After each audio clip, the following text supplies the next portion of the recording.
Maligayang pagdating sa aming channel na mga kwentong panghabambuhay at inaanyayahan namin kayong manood ng isang bagong kwento mula sa aming manunulat. Hay nako, Tanya, sobrang malas talaga ng nangyari sa atin. Lumipad ako papunta rito sa pinakasulok ng probinsya, tapos ang pangunahing investor natin, ang dahilan kung bakit ko iniwan ang lahat at nagpakapagod bumiyahe ng napakalayo, ay bigla raw nagkasakit o baka may nangyari lang talagang masama sa kanya. Sa madaling salita, hindi siya dumating. Mukhang wala silang balak na pumirma ng kontrata sa atin. Sa madaling salita, tuloy-tuloy ang kamalasan natin, gayong napakalaki ng inaasahan ko sa taong iyon. Napakaraming oras ang inilaan ko sa kanya. Kaya heto, maagang natapos ang business trip ko.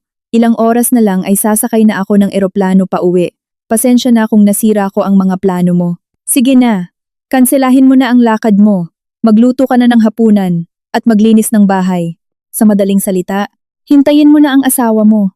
Ang boses ng lalaki sa kabilang linya ng telepono ay halatang pagod, tuliro at medyo inis. Kahit pa sinusubukan nitong magbiro, naiintindihan siyang mabuti ni Tanya.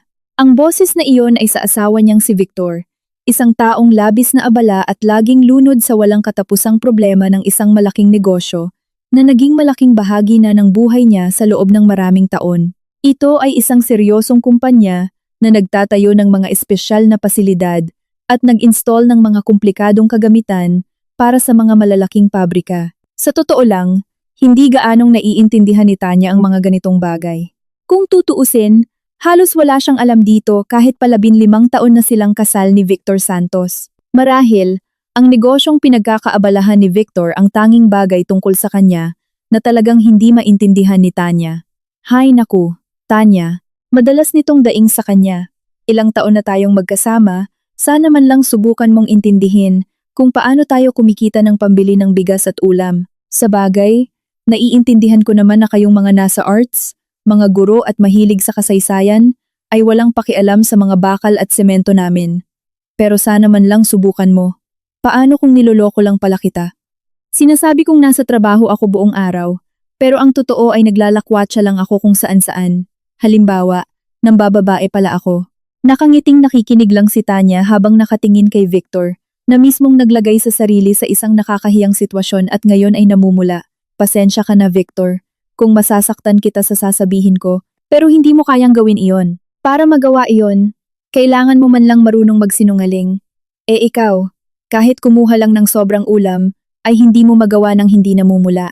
Ang labis na pagiging tapat ni Victor ay kilalang kilala ng lahat. Nakapagtataka nga kung paano niya nagawang patakbuhin ang isang malaking kumpanya sa loob ng maraming taon taglay ang ganoong ugali. Si Tanya mismo ay hindi rin naman sinungaling, pero mahusay siyang mag-imbento ng kwento para pagtripan ng masaya si Victor, na palagi namang naniniwala sa kanya nang walang pag-aalinlangan. Nabiktima na rin niya ang mga kaibigan nito, ang matalik niyang kaibigang si Irene, at maging ang sarili nilang mga anak na sina Alex at Diego, at lahat ng taong kahit sandali ay nawawala sa focus. Bagaman ang mga bata ay lumaking kasing husay ng kanilang ina at matagal nang hindi nahuhulog sa mga patibong niya. Sa halip, sila paminsan ang matagumpay na nagpaplano ng kalokohan laban sa kanya. Ngunit si Victor ay patuloy na nagiging biktima niya ng paulit-ulit, na tila napakadali at napakabait pa nitong tanggapin ang biro. Kaya minsan ay napapaisip si Tanya kung nasisiyahan ba ito roon. Posible ngang para sa isang taong seryoso, maalalahanin at maingat tulad niya, ay kulang sa sigla at kakulitan ng kanyang buhay, kaya ang mga nakasanayang biro ng kanyang walang pagod na asawa ang nagbibigay ng saya at sorpresa sa kanyang araw. Laging magkaiba ang kanilang ugali, tila pinatutunayan ang lumang kasabihan na minsan, ang mga magkasalungat ay perpektong nagkakasundo at pinupunan ng kakulangan ng isa't isa.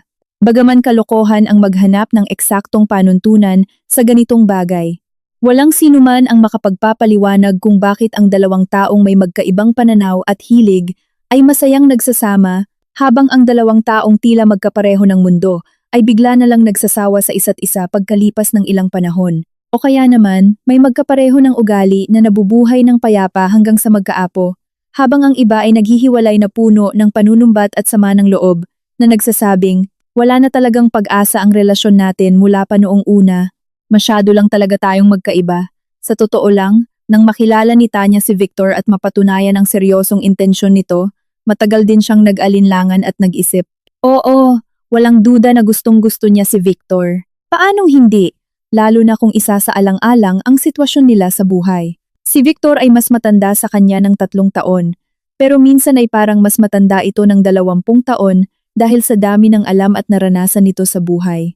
Siya ay diretsyong magsalita, hindi palakibo, seryoso, at may paninindigan. Gwapo rin ito, may makapal na buhok, maayos na tindig, malalapad na balikat, at may nakakagulat na inosenteng mga mata na parang hindi bumabagay sa kanyang seryosong anyo. Kalaunan ay napagtanto ni Tanya na nagiging ganoon lang ang mga mata nito kapag kasama siya. Kapag nakatingin ito sa kanya, sa ordinaryong pagkakataon, ang kanyang medyo singkit na mga mata ay perpektong bumabagay sa isang moderno, malusog, at kumpiyansadong lalaki na matagumpay sa buhay. At may isa pang napakahalagang bagay, o marahil, ang pinakamahalaga para sa karamihan ng tao sa paligid nila. Siya ay napakayaman. Si Victor ay nanggaling sa isang pamilyang maituturing na nakakaangat sa buhay. Bagaman sa kaso ni Victor, mas angkop ang salitang sobrang yaman. Paano mo pa ba tatawagin ang isang pamilya kung saan ang bawat miyembro ay may ilang diploma, may 3 kotse, ilang condo unit, at isang malaking rest house sa Tagaytay? Nang malaman ito, naalala ni Tanya na halos sumuko na siya at sinubukan niyang umiwas sa isang nakakakilig ngunit para sa kanya ay walang patutunguhang relasyon. Sa matinding pagtataka ng mga tao sa paligid, lalo na ang kaibigan niya mula pa pagkabata na si Irene. Sira na ba ang ulo mo? Gulat na sabi nito. Inaaya ka ng ganyang klaseng lalaki sa... Saan ka ba niya inaaya? Tapos nagpapakipot ka pa, Tanya? Nababaliw ka na talaga? Isang malaking pagkakataon ito. Minsan lang ito mangyari sa buhay. Parang tumama ka sa loto. Ayan na nga, lahat ganyan ang iniisip.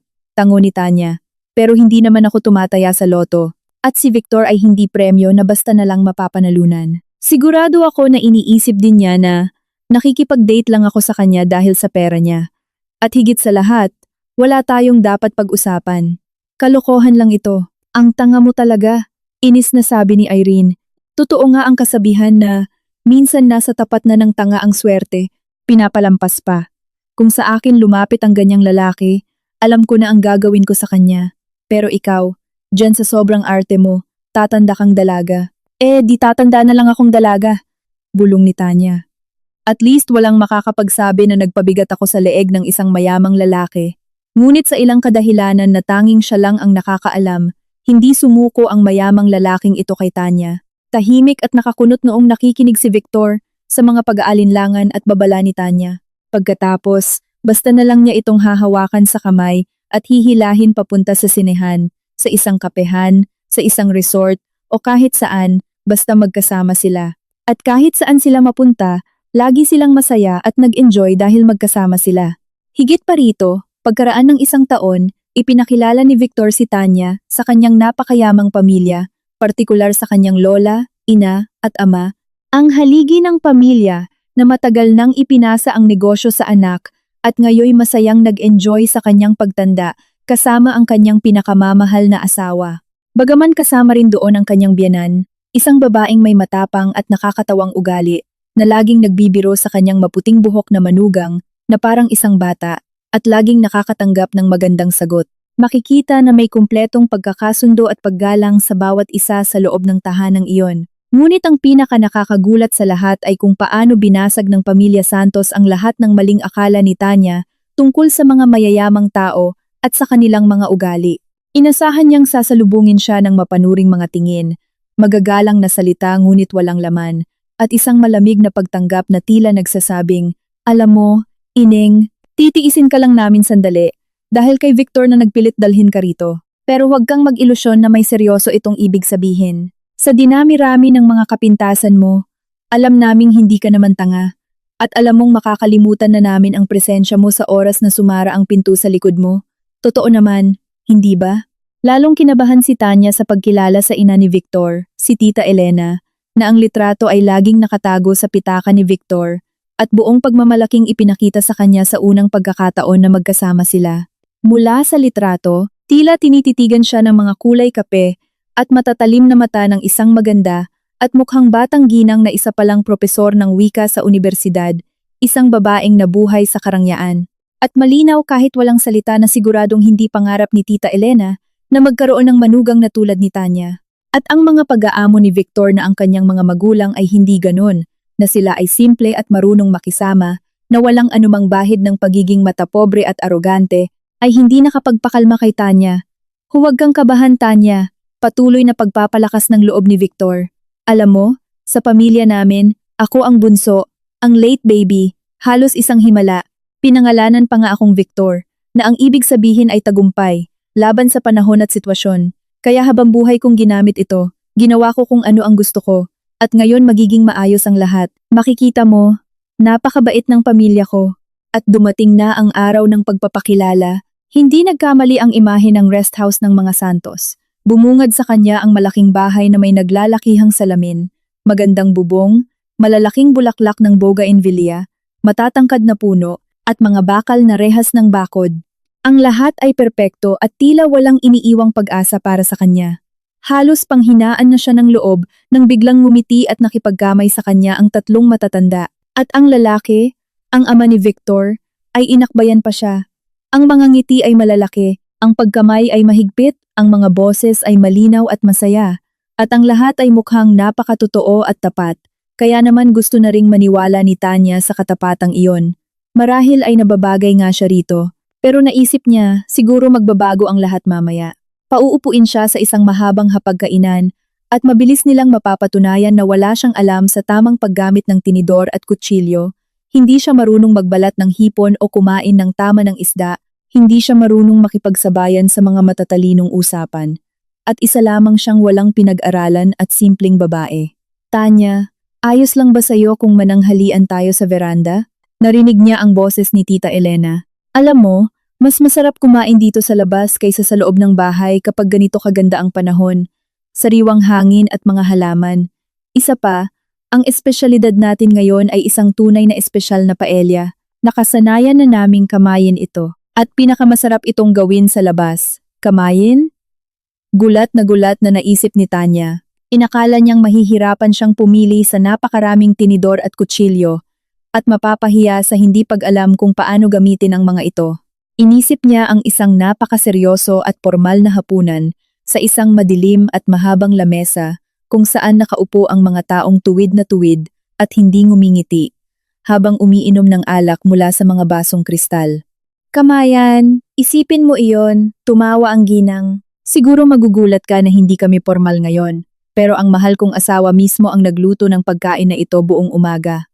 Gamit ang isang sikretong resipe na itinuro ng isang matandang kaibigan sa probinsya at mahigpit niyang ipinagbabawal na kainin ito gamit ang kutsara at tinidor tulad ng ibang tao. Dahil isang kasalanan ang tusukin ng paella ng tinidor, narinig ni Tanya ang boses ni Tito Orlando sa kanyang likuran. Alam mo ba na sa tradisyon, ang pagkain ay buhay?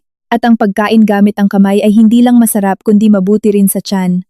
Ang pakiramdam mula sa dulo ng mga daliri ay dumidiretso sa utak. Dahil dito, naglalabas ang tiyan ng mga asido na naghahanda sa pagtunaw ng pagkain. Pero seryoso, Tanya, nakakatuwa at napakasarap kumain ng nakakamay. Makikita mo, sana magustuhan mo. Pinaghirapan ko ito dahil napakahalaga ng araw na ito. Sige na, Orlando, tama na ang lecture. Dalhin mo na ang kawali mo sa veranda. Hindi ko alam ang tungkol sa asido sa tiyan, pero kanina pa kami natatakam. Tumawa si Elena. Pero mahal, maglalagay pa rin ako ng mga tissue sa lamesa. Hindi ako papayag na ipunas namin ang mantika sa aming mga damit tulad ng ginagawa ng iba. Sigurado akong sasang-ayon ang bisita natin. Makalipas ang kalahating oras, nakaupo na si Tanya sa veranda na napapaligiran ng mga halaman. Nilalanghap ang amoy ng bawang, sibuyas, at sari-saring pampalasa na bumubuo sa napakasarap na amoy. At halos marinig niya ang pagkalam ng kanyang sikmura. Nagbibiroan ang mga may-ari ng bahay, nagtatawanan, at nag-uunahang mag-alok sa kanya ng inumin, tissue, gulay, at mga paksa ng usapan.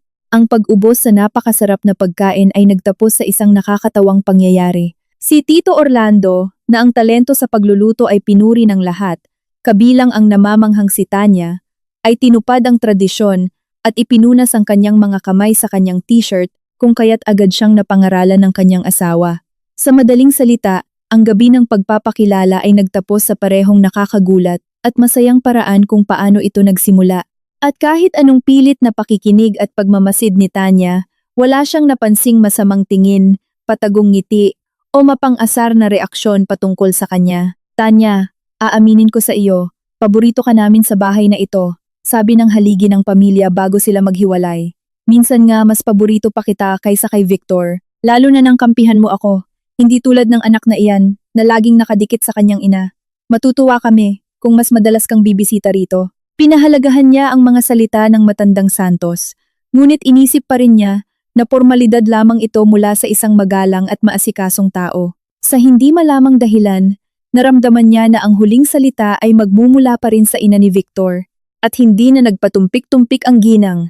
Nakikita ko, Tanya, na may hinihintay ka pa ring patibong o pagsubok mula sa amin, at lalo na mula sa akin. Seryosong nakatingin si Tita Elena sa kanya, at nagkakamali ka. Talagang hindi ako tutol sa relasyon ninyo ni Victor, at sa tingin ng asawa ko ay isa kang napakabuting dalaga. Tumahimik siya, bahagyang ngumiti, at nagpatuloy. Bagaman maghihintay pa ako bago gumawa ng pinal na konklusyon. Pasensya na, hindi ko itatago sa iyo. Medyo nagulat ako sa naging pinili ng aking anak. Bahagya siyang nahiya, tumahimik, ngunit tila nagpa siyang tapusin ang sinimulan. Bago kanya nakilala, ibang-iba ang mga babaeng kasama niya. Pero ginagalang ko ang desisyon ng anak ko at ang kanyang nararamdaman. Lalo na't mukhang totoo ito, kaya ginagalang din kita. At kung ang paggalang na ito ay lalago sa mas malalim na samahan, malaking bahagi niyan ay nakasalalay sa iyo, Hija. Mula noon, hindi kailanman nagbago ang pakikitungo ni Tita Elena. Lagi siyang masayang bumabati, magalang, at paminsan-minsan ay nagbibiro. At kahit nang ipaalam ni Victor na nag-alok na siya ng kasal kay Tanya, naging reaksyon pa rin niya ay sa sarili niyang estilo. Aba, kung ako ang nasa posisyon ng nobya mo, siguradong tatanggihan kita. Pero wala akong karapatang husgahan siya. Minsan na rin akong nahulog sa isang lalaking katulad mo. Pero seryoso, Tita Elena, hindi ba talaga kayo tutol na magpakasal kami? Lakas loob na tanong ni Tanya sa kanyang magiging biyenan. Formalidad lang pa. Pero hindi talaga ako nababagay sa inyong anak. Simple lang ang tinapos ko. Isa lamang akong guro sa pampublikong paaralan. At ang pamilya ko ay napakalayo sa mataas na antas ng lipunan. Mapait siyang ngumiti. At saka, Tanya, pinutol siya ni Tita Elena. Sa kabila ng lahat ng sinasabi mong kakulangan mo, na matapang mong inaamin, mayroon kang nakakagulat na talento na masyadong maliitin ang iyong sarili. Wala akong pakialam sa iyong pinagmulan at nakaraan. Kung mahal ka ng anak ko, at gusto niyang ikaw ang makasama niya, ganoon ang mangyayari. At ang lahat ng iba pa ay hindi na mahalaga. Alam mo, sa buhay ko, nakagawa na ako ng isang napakalaking pagkakamali. Sinubukan ko na noon, pero hindi na iyon mahalaga. Ang mahalaga, masaya kayong magkasama, kaya dapat magkasama kayo. Iyon lang. Sa huli, walang mas mahalaga sa isang ina, kundi ang kaligayahan ng kanyang mga anak. At balang araw, maiintindihan mo rin iyan. Nang sandaling iyon, napansin ni Tanya na tila nag-iba ang ekspresyon sa maganda at kalmadong mukha ng ginang, na parang nasaktan mula sa isang lumang sugat, na halos nakalimutan na ngunit hindi pa tuluyang naghihilom. Ngunit mabilis na nakabawi si Tita Elena, at sa isang iglap ay nakangiti na itong muli, tulad ng dati, malambot at mapang-asar. Sa paghupa ng pagkagulat mula sa alok na kasal, hinarap ni Tanya ang unang malaking problema sa kanilang relasyon. Maliwanag na napagpasyahan ng masayang si Victor, na ibahagi ang kanyang kaligayahan sa buong mundo. Habang pinakikinggan niya ang mga plano nito para sa kasal, naiisip ni Tanya na ang saklaw nito ay kasing laki ng piyesta ng bayan. Victor, nasisiraan ka na ba ng ulo? Bakit natin kailangan ng ganyan kalaking kasal? Gulat na tanong niya. At sa lahat ng nakagawian, ang nobya dapat ang nagbibigay ng mga baliw na ideya at gumagastos ng malaki, habang ang nobyo ang dapat pumipigil sa kaluhuang iyon, pero sa atin ay baligtad. Paano ko naman pipigilan, Tanya? Ikaw ang magiging pinakamagandang nobya sa buong mundo. Nangangarap na nakatingin sa itaas ang magiging nobyo, nakasuot ng isang napakalaking at napakagandang gown. Inikot niya ang kanyang mga braso upang ipakita kung gaano kalaki ang magiging damit ni Tanya, at may napakahabang belo, parang isang prinsesa. Aba, ano pa? Naiinis na naisip ng dalaga, na natatanda ang nagsuot lang siya ng gown noong Christmas party sa elementarya, at mas paborito ang pantalon at maong sa totoong buhay. Iiwanan ko ba ang lahat ng ito para lang magbihis ng napakahabang tela? At higit sa lahat, ayoko talaga sa anumang bagay na may kinalaman sa malalaking kasalan. Sa totoo lang, wala talagang mapaghuhugutan si Tanya Santos, na dati Tanya Mendoza, ng mga magagandang pangarap tungkol sa kasal. Masyadong mahirap ang naging buhay niya bago niya makilala si Victor. Ang ama ni Tanya, isang gwapong binata na nagngangalang Danilo Mendoza, ay tubong Maynila na naniniwalang pinagkaitan siya ng tadhana ng talento, yaman, at swerte. Gayunpaman, ang pagiging iresponsable niya ay madalas na nakakalimutan o nawawala pa nga pagkatapos ng ilang bote ng alak. Bihirang tumanggi si Danilo sa inuman, sa paniniwalang karapatan ng isang nagtatrabahong tao ang uminom pagkatapos ng nakakapagod na araw. Ang ina naman ni Tanya ay dumating sa Maynila mula sa malayong probinsya, ilang taon na ang nakalipas. Nais sanang mag-aral at magtrabaho, ngunit tila nagkagulo-gulo ang lahat. Kahit noong una ay tila umaayos ang lahat, ang isang malakas at magandang dalaga na handa sa anumang trabaho na nagngangalang Nelia ay nakakuha ng pwesto bilang tagalinis sa isang kumpanya. Nang matutunan niya ang hindi naman gaanong komplikadong trabaho, mabilis at walang takot siyang naglilinis ng mga bintana sa mga bagong tayong gusali sa syudad. Hoy, Cinderella, gusto mo ba akong linisin din? Malay mo, maging prinsipe mo ako? Narinig niya habang pababa ng hagdan minsan. Nakasanayan na ni Nelia ang buhay sa lungsod, ngunit ang kaugalian ng mga taga roon na magsalita nang walang galang sa mga hindi nila kakilala ay hindi niya matanggap. Ang walang kwentang biro ay lubhang nagpagulo sa kanya. Namula siya at ibinaba ang kanyang paningin. Marahil ay napagkamalan ng nagbiro na ang kanyang pagkamahiya ay isang uri ng pagpapakyut. Sino ba ang makakaalam kung ano ang nasa isip ng mga tagalungsod? Ngunit pagkalipas ng ilang segundo, nakatayo na ang lalaki sa kanyang tabi at walang hiyang inaalis ang panyo sa kanyang buhok. Wow, napakaganda mo pala. Tapat na papuri ng lalaki. Nelia yata ang pangalan mo. Oo, teka, paano kung lumabas tayo minsan? Manood ng sine tapos uminom tayo ng beer? O baka mas matapang pa dyan, para magkakilala tayo ng mabuti? May pera ako. Hindi ko ipagdaramot sa iyo ang anumang bagay. At tandaan mo, seryoso ang intensyon ko. Sobrang nagustuhan kita, na love at first sight yata ako. Hindi nakatiis ang inosenteng si Nelia sa ganitong panunuyo. Bukod pa rito, ang lalaking ito ay gwapo, malapad ang balikat, at mayabang na naglabas ng isang buong pera na kailanman ay hindi pa niya nahawakan sa buong buhay niya. Nakakita na siya ng ganoon, pero hindi niya nahawakan. Nelia, nakikipag-date ka ba kay Danilo? Tanong sa kanya ng isang matandang kasamahan sa trabaho na tila itinuring na siyang parang nakababatang kapatid. Mag-ingat ka. Paano ko ba sasabihin? Medyo mahilig siya sa bote. Naintindihan mo ba? Diyos ko, napaka-inosente mo talaga. Paano ka mabubuhay rito? Sa madaling salita, mahilig siyang uminom. Pero sa bagay, may sarili siyang inuupahang kwarto. At sa pangkalahatan, mabuti siyang tao kapag hindi nalulunod sa alak. At sa kabilang banda, nasaan ba ang mga lalaking hindi umiinom? Mukhang wala na tayong makikitang ganun. Huwag kang tatanga-tanga. Hilingin mo na pakasalan ka niya.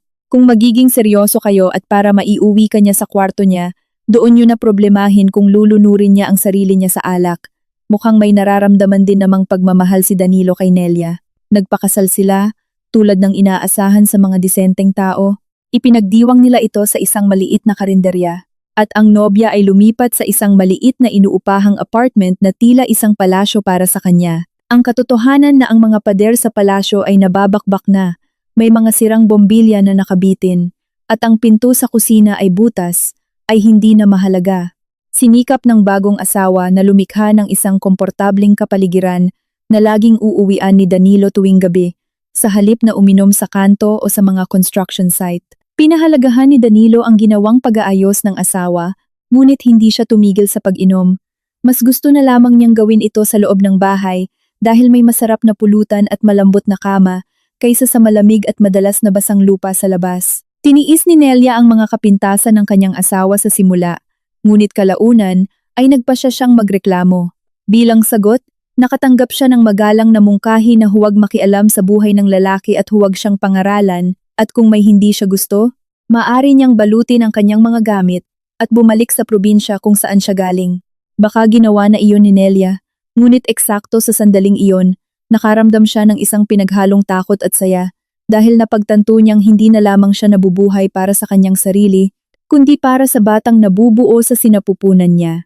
Ang buong 9 na buwan ay dumaan ng puno ng masayang paghihintay na sinira lamang ng pangambang malamang na dinaranas ng sinumang babaeng may asawang lasenggo.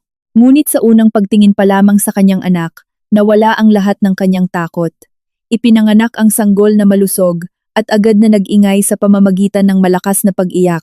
Napakagandang bata, kamukhang kamukha ng nanay, narinig ni Nelia. Si Nelia, na sa kabila ng 3 taong pamamalagi sa lungsod, ay hindi pa rin nawala ang kasimplihan ng isang probinsyana at may mapupula pa ring pisngi, ay masayang ngumiti. Laking tuwa ni Danilo sa pagdating ng sanggol sa kanilang bahay. Kitang-kita na anak ko siya, napakaganda, manang-mana sa akin, mayabang na sabi ng bagong ama.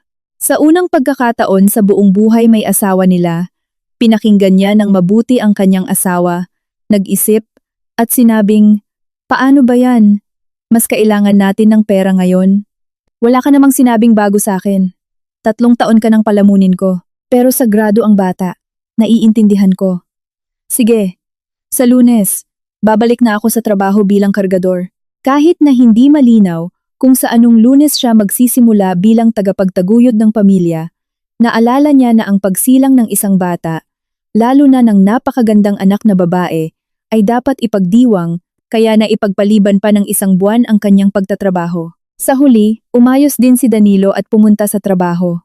Nakaraos sila hanggang sa maging 2 taong gulang si Tanya. Nang lumaki-laki na ang bata, iniiwan ito ni Nelia sa daycare at nagmamadaling pumasok sa trabaho. Nang mag-6 na taon si Tanya, naaksidente ang haligi ng pamilya. Nahulog si Danilo mula sa plancha ng ginagawang gusali habang nagtatrabaho. Matapos nito, nagalit siya sa mga kuripot na may-ari ng construction na walang ginagawa para sa ligtas na trabaho. Nagalit din siya sa mga tanga niyang kasamahan na hindi man lang siya tinulungan at nagtatawanan pa habang pinapanood na nahuhulog si Danilo na lasinggero mula sa tambak ng mga bloke. Nagalit siya sa mga walang kwentang doktor na inabot ng kalahating araw bago dumating, na tila pwede nang mamatay ang pasyente ng 10 beses. Niyugyug pa siya sa daan papuntang ospital, at tuluyan siyang pinatay ng kanilang walang kwentang panggagamot. Nagalit pa siya sa mismong tambak ng mga bloke kung saan siya nahulog at nakakuha ng ilang bali sa buto. Sa madaling salita, nagalit si Danilo sa buong mundo. Ngunit ang magalit ng walang ginagawa ay nakakabagot, kaya sinimulan niyang ihalo ang kanyang mga hinanakit sa lumang, subok na paraan ng alak, kaya ganoon na nga sila namuhay. Ang kanyang ama ay nagtatrabaho at umiinom, o mas tama yatang sabihing umiinom, at paminsan-minsan ay nagtatrabaho para lang makaalala na hindi libre ang alak sa tindahan. Kumukuha siya ng trabaho paminsan-minsan, ngunit nagiging bihirang-bihira na iyon. Ang kanyang ina naman ay pagod na pagod sa pag-aasikaso, para mabigyan ng lumalaking si Tanya ng mga kinakailangan sa buhay, kahit hindi na ang mga luho. Nang mag-15 taon ang dalaga, dumating ang tunay na sakuna sa kanilang hindi masayang pamilya. Si Danilo, na nagsawa na sa pag-inom ng mag-isa, ay lumabas kasama ang kanyang bote. Humanap siya ng mga kalaro sa inuman. Dahil sa maraming taon ng pag-inom, bumagsak ang kalusugan ni Danilo. Ang kanyang panlabas na anyo ay nawalan na rin ng kakisigan, ngunit ang kanyang mapusok na ugali ay nanatili. Hindi nagustuhan ng lahat sa grupo ang pagiging basag-ulero ni Danilo, at ang kanilang inuman ay nagtapos nang dumating ang patrol ng pulisya. Ang iba ay dinala sa ospital, habang ang iba ay diretsyong kinulong. Napasama si Danilo sa mga kinulong, nasentensyahan ng ilang taon, at makalipas ang 6 na buwan, tahimik at bigla na lamang siyang namatay doon. Sa kabila ng mahirap na sitwasyon ng pamilya, hindi lumaking kimi si Tanya, at para sa ilan, siya ay masyadong palaban para sa isang anak ng kilalang lasenggo at kriminal, at isang tagalinis. Hindi niya pinapalampas ang sinumang nagsasalita ng masama sa kanyang pamilya, kahit pa makatanggap ng babala mula sa paaralan o ipatawag ang pagod niyang ina sa opisina ng kapitan. Bagaman si Mang Boying, ang hepe ng pulisya sa aming lugar at kapitbahay ng pamilya Mendoza, kung hindi man formal na sumusuporta sa mga pakikipaglaban ni Tanya, ay hindi rin siya hinuhusgahan. Ang kanyang ina naman ay hindi kailanman kayang pagalitan ng anak o kahit pataasin ang boses nito. At sa huli, hindi naman lumaking bastos o basag-ulero si Tanya. Sa mga bagay na walang kinalaman sa karangalan ng pamilya, siya ay isang ordinaryo, maganda, malusog, masipag, matalino, at independenteng bata. Gayunpaman, pinatatag siya ng mahirap na kalagayan ng kanyang pamilya. Gusto kong kumuha ng edukasyon pagkatapos ng high school, sabi niya sa ina, nang siya ay nasa grade 10 na. Saan? Gulat na tanong ni Nelia. Ano bang iniisip mo, Tanya? Tuturuan mo bang gumawa ng tirador ang mga bata? Hindi, tuturuan ko silang igalang ang isa't isa. May pera man o wala ang kanilang mga magulang. Seryosong sagot ng dalaga. Nakatapos si Tanya sa kolehiyo, nagtrabaho ng ilang taon bilang guro sa pampublikong paaralan at tila napagpasyahan ng tadhana na gantimpalaan siya sa lahat ng hirap. Nakilala niya si Victor Santos at pinakasalan ito. Ang kanilang kasal ay naging perpektong balanse sa pagitan ng praktikal na nais ng nobya at ng malalaking pangarap ng mayamang nobyo. Nagpalaki sila ng dalawang mababait na lalaki, sina Alex at Diego. Ang mga bata ay nagbigay sa kanila ng kaligayahan sa pamamagitan ng kanilang magagandang marka at kakayahan. Minsan ay nakapagbibigay ng sakit sa ulo dahil sa kanilang ugali, ngunit sa pangkalahatan ay mga normal at minamahal na anak. Lumipas ang mga taon, ipinagdiriwang nila ang bagong taon na paborito ng buong pamilya. Pagkatapos ay binabati ni Tanya ang kanyang mga asawa at anak sa mga espesyal na araw nila. At makalipas ang ilang araw, ay inuulan din siya ng bulaklak. Dumarating ang tag-araw, ang init sa kalsada ng syudad, at ang amoy ng masarap na paelya ng kanyang biyanan tuwing weekend. Babalik ang mga bata sa paaralan, at sa kalaunan ay sa kolehiyo, at si Tanya ay mag-iisip na naman tungkol sa mahabang listahan ng mga regalo para sa Pasko. At kahit ano pa ang mangyari sa buhay, ang relasyon nila ni Victor ay hindi nagbabago, pati na ang utang na loob ni Tanya sa nararamdaman niyang pagmamahal, kapayapaan, at katiyakan na ibinibigay sa kanya ng asawa, nasaan man ito o anuman ang ginagawa nito. Ngayon, tumawag si Victor mula sa isa na namang business trip, pero sa pagkakataong ito ay bigo. Sa bagay, nangyayari naman iyon. Pero nakakapagtaka, lagi kasing kontrolado ni Victor ang lahat. Tapos biglang nagkaganito, nakipag-ayos siya ng pulong sa isang napakahalagang investor, pinlano ang pagkikita sa mismong site ng itatayong bagong pasilidad, at biglang hindi ito dumating at nagbigay lang ng isang walang kwentang dahilan. At higit pa rito, nitong mga nakaraang buwan, hindi masyadong maganda ang takbo ng kumpanya. Ilang magagandang transaksyon ang naudlot at nagkaroon ng mga sunod-sunod na hindi inaasahang inspeksyon mula sa gobyerno na umubos ng oras, pasensya, at lakas ni Victor bilang may-ari at at ilang buwan na ang nakalipas, nangyari ang hindi inaasahan. Nawala ang ilang mahahalagang dokumento tungkol sa plano ng kumpanya mula sa main office, at ang lahat ng pagsisikap ng security team ay hindi nagbigay ng sagot kung ano ang nangyayari. Nagkaroon pa nga ng issue sa kalusugan si Victor dahil sa sobrang stress na nangyari sa unang pagkakataon. Pinalitan niya ang mga gwardya, naghigpit siya ng mga panuntunan sa kumpanya at naging mas matagal na siyang nagtatrabaho sa opisina.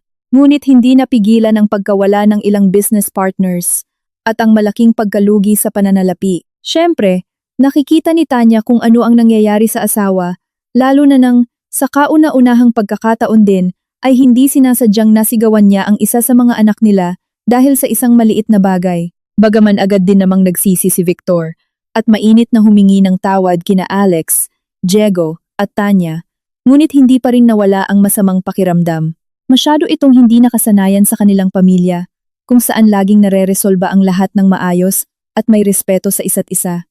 Sinubukan niyang kausapin si Victor, buong pusong nais tulungan siya. Pero ano nga ba ang magagawa niya? Sa mga usapin sa negosyo, siyang guro, ay walang alam dito, lalo na sa komplikadong uri ng trabahong ginagawa ng asawa. At higit pa, mismong si Victor ay walang nais na ipasa ang kanyang problema. Nagpasalamat pa rin ito sa kanyang kahandaang makinig, sa kanyang pagdamay, at sa pag-upo sa tabi nito habang magkadikit ang kanilang balikat. Gumaan na ang pakiramdam ko, parang luminaw na ang utak ko, laging nakangiti si Victor, matapos ang kanilang tahimik na pag-upo. Salamat Tanya. Kung pakakainin mo pa ako ng paborito kong sinigang na baboy ngayon, mas bubuti pa ang pakiramdam ko. Nakangiti namang sinasagot ito ni Tanya, at syempre, ay ihahanda ang paborito nitong mainit na sinigang, sasawayin ang maiingay nilang mga anak, o ang mga batang malakas magpasara ng pinto at patagong pagmamasdan si Victor para hindi siya mahalata. Oo, pumayat siya, mukhang pagod, at halos hindi na ngumiti. At ang mas malala pa, nawala na rin ang kumpiyansa sa sarili na palaging nagpapakilala sa kanyang asawa. Parang lumiit pa siya dahil nakayuko siya na parang nag-aabang pa ng isa pang pag-atake at hindi niya alam kung saan manggagaling ang pag-ataking iyon. Siya pa, si Victor Santos, na palaging alam ang lahat, na tila nakikita ang mangyayari isang taon pa sa hinaharap, na palaging isang matibay na sandigan ng pamilya mula sa mga problema. Ngayon ay siya mismo ang nangangailangan ng tulong. At ang boses niyang ginamit kanina habang kinakausap siya, kahit sinusubukang magbiro, ay halatang pagod, naiinis, at tuliro. Ito rin ay isang bagay na hindi nakasanayan kay Victor. At ang katotohanang hindi na niya kayang itago ang kanyang mga emosyon, na dati-rati ay hindi man lang napaghihinalaan ni Tanya, ay nagsasabi ng maraming bagay. In-off ni Tanya ang telepono. Inilapag ito sa maliit na mesa, at hindi sinasadyang pinasadahan ng daliri ang ibabaw nito. Pagkatapos ay napansin niya ang isang linya ng naipong alikabok. Nakakapagtaka kung paano naiipon ang ganitong karaming alikabok sa loob lamang ng maikling panahon. Kamakailan lang ay naglinis na siya. At ngayon ay may alikabok na naman sa muebles, at may naipon na namang dumi sa mga gilid ng dingding. Siyempre, ang mausok na lungsod sa labas ng bintana ang dahilan. Idagdag pa ang 2 batang lalaki na labas-pasok sa bahay. Minsan ay hinuhubad ang sapatos na malayo sa doormat, na lalong nakakapagpadumi sa bahay. Kaya hindi lang pala biro ang sinabi ni Victor tungkol sa paglilinis. Kailangan ba talagang punasan ang sahig? Huminga ng malalim si Tanya at pumunta sa banyo. Kahit pamukhang nakakapagod, paborito niyang gawin ang mga gawaing bahay, na kahit may kakayahan siyang magbayad ng tagalinis mula sa isang ahensya, mas pinipili niyang siya ang maglinis. Una, ang paglilinis ay nakakapagpakalma sa kanya. Nakakapag-isip siya ng mga bagay-bagay. Pangalawa, habang naglilinis, nakakahanap siya ng mga bagay na matagal nang nawawala. Halimbawa ang pares ng medyas ng mga anak, mga charger, o ang lumang notebook ni Victor, na parang may mahika na palaging nahuhulog sa mga tagong lugar, kaya laging nagrereklamo ang kanyang asawa tuwing gabi. Tanya, nakita mo ba ang notebook ko? Hindi ako pwedeng mawalan nun. Ilang beses ko na bang sinabi sa sarili ko na ilipat ang mga nandun sa telepono ko? Pangatlo, ang paglilinis ng isang malaki, maganda, at maayos na bahay ay parang paglalaro na lang kumpara sa paglilinis niya noon sa lumang apartment ng kanyang mga magulang kung saan siya lumaki. At higit sa lahat, ito ang lugar kung saan masaya siya sa loob ng maraming taon, kung saan lumaki ang mga bata, kung saan marami silang pinagsamahan ni Victor, ang pinakamahalagang tao sa kanya. Sa madaling salita, dito siya masaya. At hindi niya hahayaang may ibang taong pumunta rito, mangialam ng kanilang mga gamit, at mag-iwan ng kahit na maliit na bakas ng kanilang presensya. Hayaan na nilang isipin ng iba na ito ay katangahan o pagkapraning, na parang nag-aasal mahirap pa rin. Wala siyang pakialam. Siya at siya lang ang magpapanatili ng kaayusan sa kanilang bahay. Kinuha niya ang mop at sinimulang punasan ang ilalim ng mga muebles, nagrereklamong kinukuha ang mga nagkumpol na alikabok at sinulid, pati na ang mga paboritong medyas ng mga anak, at maging ang sapatos ni Diego, na hindi niya alam kung paano napunta sa ilalim ng cabinet. Pagdating sa kanilang sariling kwarto, ipinasok niya ang mop sa ilalim ng kama, at napatigil. May malakas na tumunog sa mop at gumalaw. Sumilip si Tanya, at pagkatapos ay dumapa pa sa sahig para kunin ang isang hindi pamilyar at nakakagulat na bagay. Makalipas ang ilang sandali ng paghingal at pagrereklamo, tiningnan niya ang nahanap niya. Ito ay isang maliit na voice recorder, isang bagay na hindi inaasahan sa kanilang napaka-high-tech na bahay. Marahil ang mga bata at ang kanilang mga modernong gadget ay hindi man lang alam kung ano ang isang voice recorder. Siya rin, si Tanya, ay hindi kailangan ito. Ibig sabihin, ang bagay na ito ay pag-aari ni Victor, pero bakit ito nasa ilalim ng kanilang kama? Nakakapagtaka. Inikot-ikot ni Tanya ang bagay at nagkibit balikat. Bigla siyang nabuhayan ng loob, huminga ng malalim, at napahalakhak. Aba, naiintindihan na niya ang lahat. Alam na niya kung bakit nasa ilalim ng kama ang voice recorder. Ano ba ang dapat i-record nito? At bakit ito nandun? At paano ba niya nakalimutan iyon? Naku, Victor! Nagsimula na naman siya. Ito ang laging pinagtatalunan nila. Ang tanging bagay na paminsan-minsang nagpapasira sa kanilang perpektong pagsasama. Hindi ka ba nakatulog ng maayos? Madalas siyang magtanong sa asawa kapag nakikita itong nagkukusot ng mata. Oo nga eh, kahit medyo nakatulog ako ng sandali, sagot ni Victor. Kasi naman Tanya naghilik ka na naman kagabi. Victor, nandyan ka na naman, inis na sabi ni Tanya. Libong beses ko nang sinabi sa iyo na hindi ako naghihilik kapag natutulog. Hindi naman ako traktora o dating boksingero na bali ang ilong.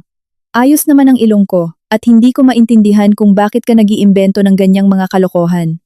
Siguro gusto mo lang akong asarin. Tanya, hindi ako nag-iimbento, pilit ni Victor. At hindi ko naman sinabing naghihilik ka na parang traktora. Mahina lang, sapat na para marinig ko. Kalokohan iyan, buong pagmamatigas ni Tanya. Sa hindi malamang dahilan, pakiramdam niya na ang mapagbintangan sa kasalanang iyon ay isang napakalaking pang-iinsulto. Ano ba naman iyan? Imposibleng mangyari iyon. Bilang isang disenteng babae, dapat ay tahimik siyang huminga na parang nasa pelikula, pero heto't pilit nitong ipinapamukha sa kanya na naghihilik siya at nakakaistorbo sa pagtulog ng iba. Minsan nga natutuwa pa ako ang cute mong huminga, lalo na kapag nakatihaya ka, pangaasar pa ni Victor. Tanya, huwag ka nang magalit, wala lang iyan. Hindi ko maintindihan kung bakit ganyan ang reaksyon mo. Alam mo, balang araw, ire-record ko iyan sa telepono o sa voice recorder para mapatunayan kong hindi ako nagsisinungaling. Subukan mo lang, matapang na sagot ni Tanya. At wala ka namang maire-record dahil hindi naman totoo iyon. Ang halos nagbibiro ang usapang ito ay paulit-ulit nilang ginagawa. Naging isang pampamilyang biro na. Laging nagagalit si Tanya at nagkakaila, habang tinatakot naman siya ni Victor na gagawa ng isang recording. At ngayon ay nakuha niya sa ilalim ng kama ang voice recorder. Ibig sabihin ay gumawa na nga ng hakbang si Victor, nag-uwi ng laruang ito at ipinasok sa ilalim ng kama upang maghanap ng pruweba. Marahil ay sinusubukan nitong maghanap ng mapaglilibangan mula sa sobrang stress sa trabaho at sa mga problema ng kanyang negosyo, kaya bumalik ito sa kanilang lumang biro. Palihim na tumingin si Tanya sa paligid, na para bang hindi siya nag-iisa sa loob ng bahay at baka may nakikinig sa kanya. Nirewind niya ng bahagya ang recording at pinindot ang play. Nakinig siya sa mga tunog na lumabas. Pagkatapos ay tila hindi makapaniwala, inilapit niya ang recorder sa kanyang tainga at tuluyang nanginig sa tahimik na pagtawa.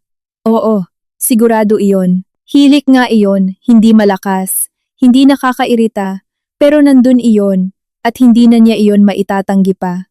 Talo na siya sa halos ilang taon nilang pagtatalo ng asawa niya. At ang tanging niyang magagawa sa sitwasyong ito ay aminin ang katotohanan at humingi ng tawad sa lahat ng taon na pinaratangan niya itong sinungaling. Baka bilhan pa niya si Victor ng earplugs para sa kawawa nitong tenga. Tumawa pang muli si Tanya, at habang hindi pa rin makapaniwala sa narinig, mekanikal niyang ni-rewind ang tape pabalik at pinindot muli ang recorder para makinig. At saka, kailangan kong masigurado na gagawin mo ang ipinangako mo. Narinig niya ang isang matinis at halatang boses ng isang babae. Makinig ka, Ivy. Ilang beses na nating pinag-usapan ito. Sagot ng isang lalaki. Siyempre gagawin ko ang lahat ng ipinangako ko. Dahil mahal kita. Kapag nakuha ko na ang kailangan ko, aalis tayo rito at pakakasalan kita. Matalino kang babae. Alam mo naman na hindi ko pa kayang gawin iyon ngayon. Makakakuha tayo ng atensyon at mawawala ang lahat ng plano natin para sa masaganang pamumuhay natin. Pinindot ni Tanya ang stop button sa recorder at maingat. Nang hindi tumitingin na parang nabulag, kinapa ang uupuan sa kanyang likuran at naupo. Nang sandaling iyon ay wala siyang marinig, wala siyang makita, wala siyang maintindihan, at wala siyang maramdaman, na tila sabay-sabay na nawala ang lahat ng kanyang pandama at maging ang kanyang utak. Dahil ang boses ng lalaki sa narinig niyang recording ay pag-aari ni Victor, ang kanyang asawa. Nakilala rin niya ang boses ng babae pagkaraan ng ilang sandali, nang medyo humupa na ang kanyang pagkagulat. Ito ang boses ng isang empleyada sa kumpanya ni Victor na nagtrabaho roon ng ilang taon bilang secretary. Ang babaeng nagngangalang Ivy ay personal assistant ni Victor sa lahat ng kanyang gawain at pinagkakatiwalaan nito ng lubos. Kung wala si Ivy, parang naputulan na ako ng kamay, laging sinasabi ni Victor. Napakatalino niya, matapat at may paninindigan. Kakaunti lang ang taong pinagkakatiwalaan ko ng tulad niya. Kaya ganoon pala, naisip ni Tanya na pagod na pagod. Gumagawa pala ng paraan ang babae na umasenso.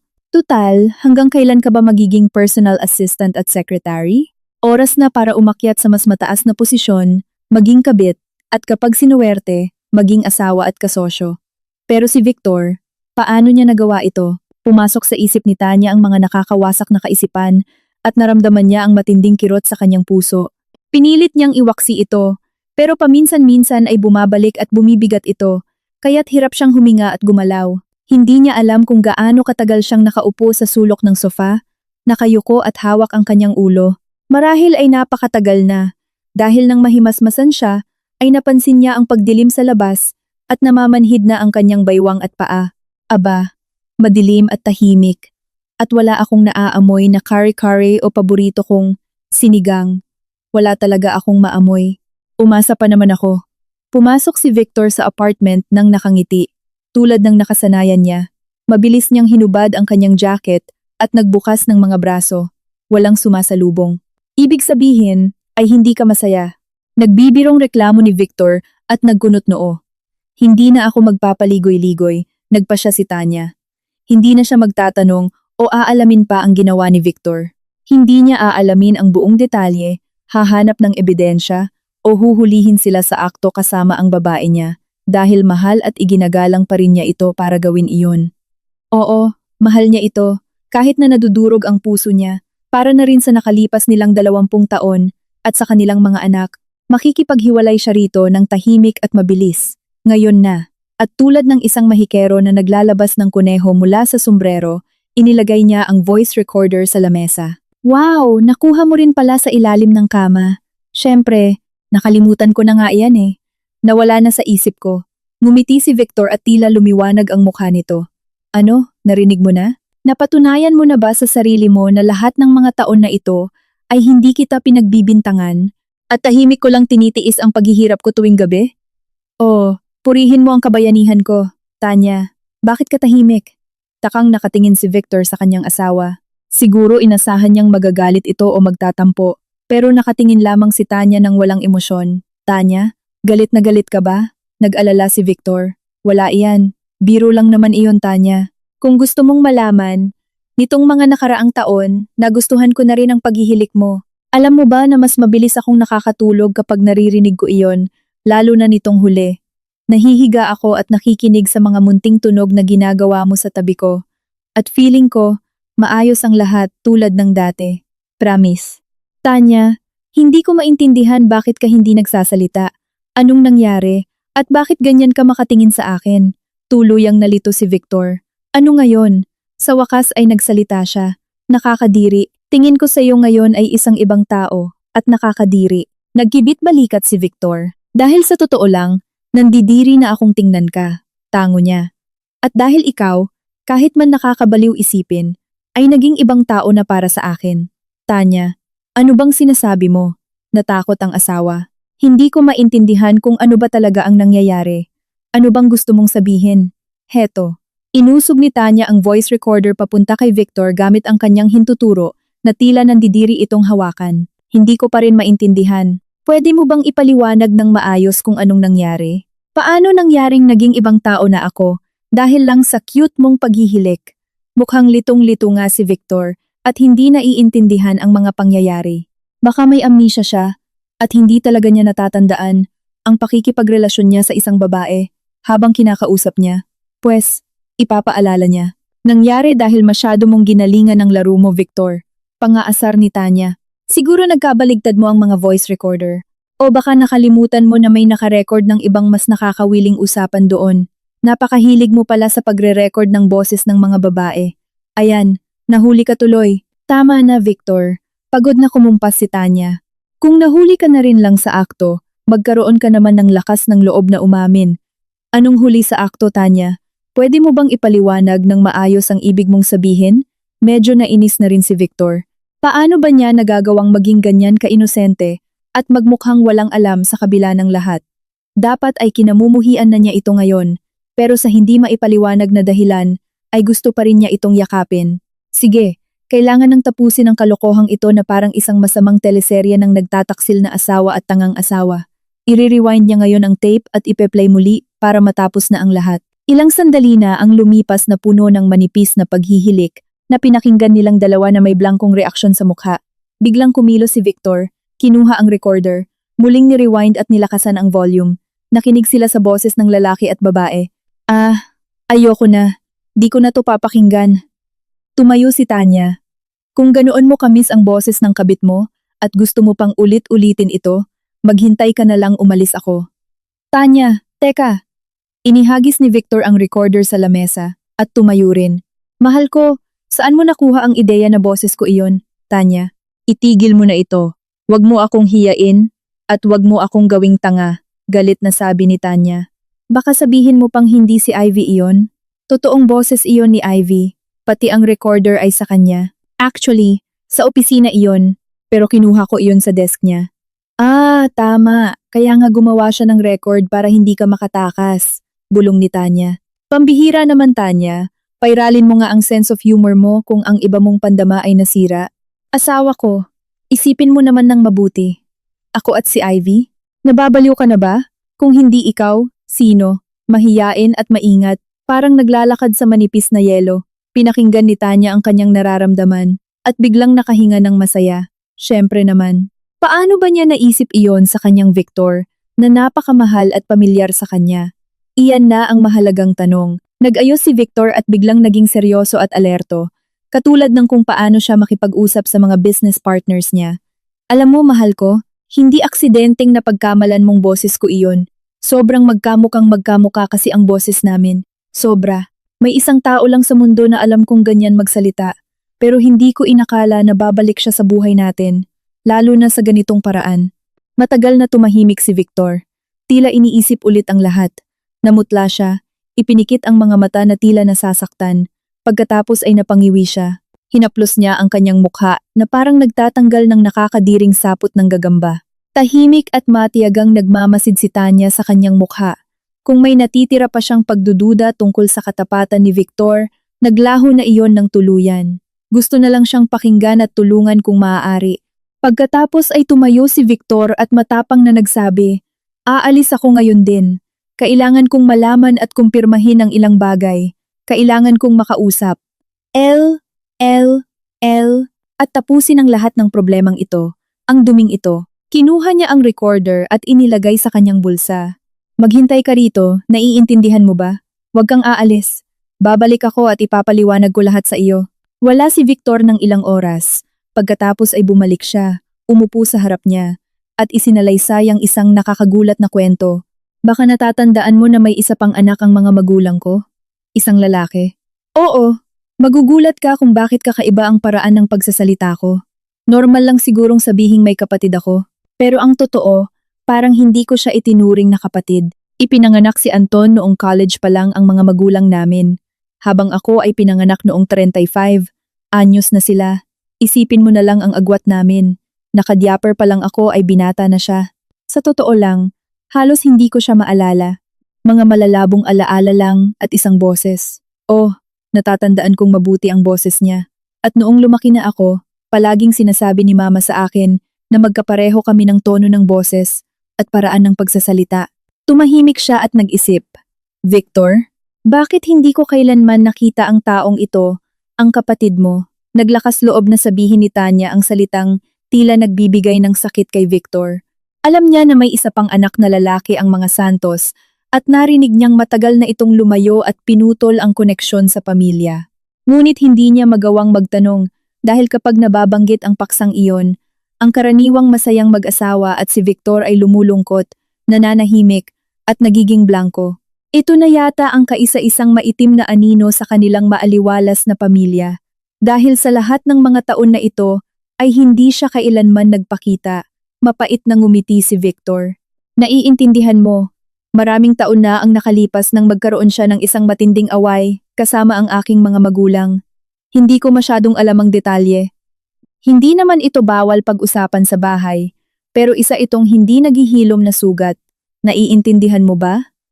Kapag hindi mo ginagalaw, hindi masyadong masakit. Pero paano iyon, Victor? Nag-alala si Tanya.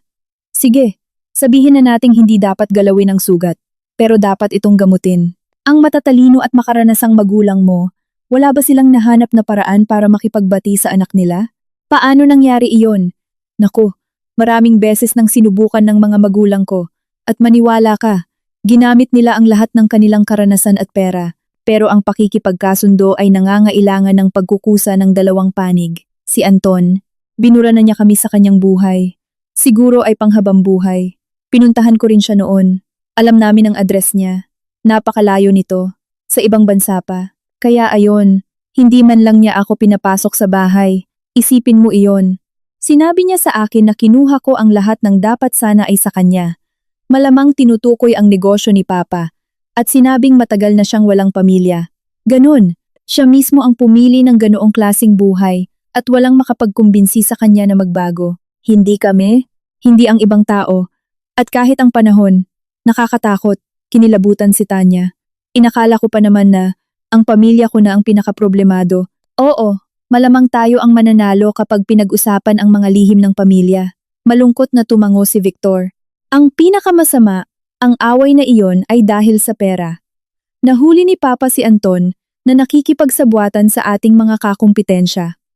Umabot iyon sa hindi magandang sitwasyon. Pareho silang nagalit, nagsabihan ng mga masasakit na salita at nag-away.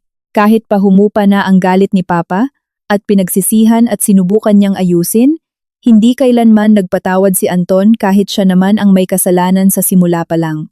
At sa lahat ng pagsisikap naming tapusin ang alitan, patuloy niyang sinasabing hindi niya kami kilala at galit siya sa negosyo namin, pati na rin sa lugar kung saan siya isinilang. At heto, biglang narito ang boses niya.